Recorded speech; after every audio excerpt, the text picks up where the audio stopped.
두 번째 헤드라인 바로 열어보면서 또 시장 이야기 나눠보겠습니다. 자, 오늘 두 번째 헤드라인 살펴보시죠. 자, 3월 달 이제 정기 주주총회 시즌이 왔습니다. 네. 이 부분에 따른 주가 움직임들도 그간 우리 증시에서 있었는데요. 어떤 포인트에 조금 집중을 해볼까요? 우리가 밸류업이라는 명목으로 2024년이 열릴 때 외국인이 보기에 우리나라 같은 경우에 기업에 대한 상황들이 많이 달라졌었어요. 그렇다 보니까 외국인이 뚜렷하게 바라보지 않던 금융주라든지 이런 쪽이 강세를 나타냈죠. 왜냐하면 배당 성향에 대한 증대가 가능했고, 그다음에 주주 친화 정책 같은 경우에 방향성을 먼저 모색을 한 쪽이 금융주였기 때문이에요.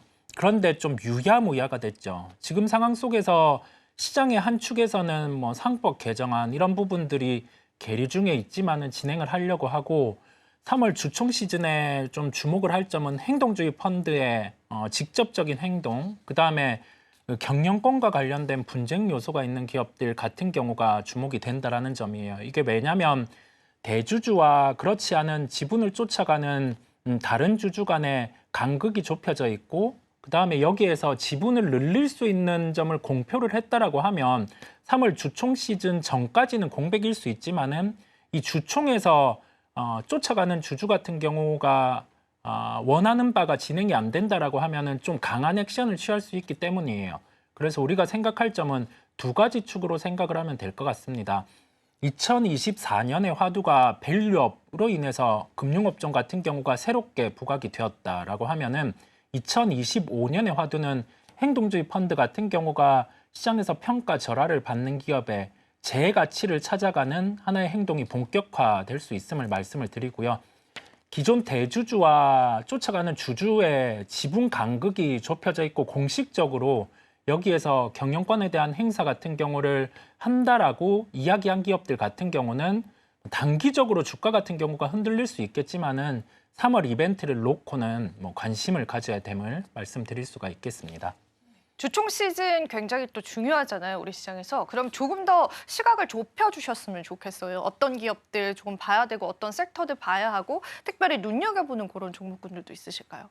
우리가 행동주의 펀드에 대한 부분에 접근을 해본다라고 하면 시장 속에서 현금 흐름은 지속적으로 창출되고 있고, 그다음에 산업에 대해서는 정체 또는 일부 성장이 나오는 산업인데 직접적으로 뭐 주주환원 정책을 시행하지 않는 기업들이 있어요. 그렇다 보니까 바라볼 거는 행동주의 펀드 관점에서는 현금 흐름이 분기별로 연도로 계속 창출이 되어 있는 기업들인데, 배당 성향 같은 경우가 상대적으로 덜한 기업들 같은 경우를 초점에 맞출 필요가 있겠고요. 대표적으로 뭐 코웨이 이런 기업이 있습니다.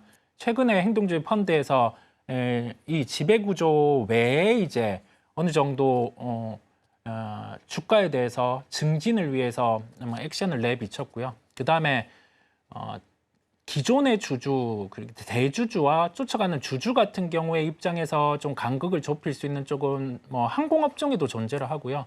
그다음에 몇몇 종목들 같은 경우는 3월 주총 시즌에서 좀 불거질 수가 있어요. 그래서 기타 법인 또는 뭐 다른 창구에서 매수가 계속 유입되고 있는데, 여기에서 대주주 같은 경우가 좀 흔들릴 수 있는 지분 구조를 갖고 있는 기업들 같은 경우는 3월 주총의 주목이 될 수 있다 보니까 그런 기업들을 찾아보는 것도 이번 3월 주총 시즌의 포인트라고 할 수가 있습니다.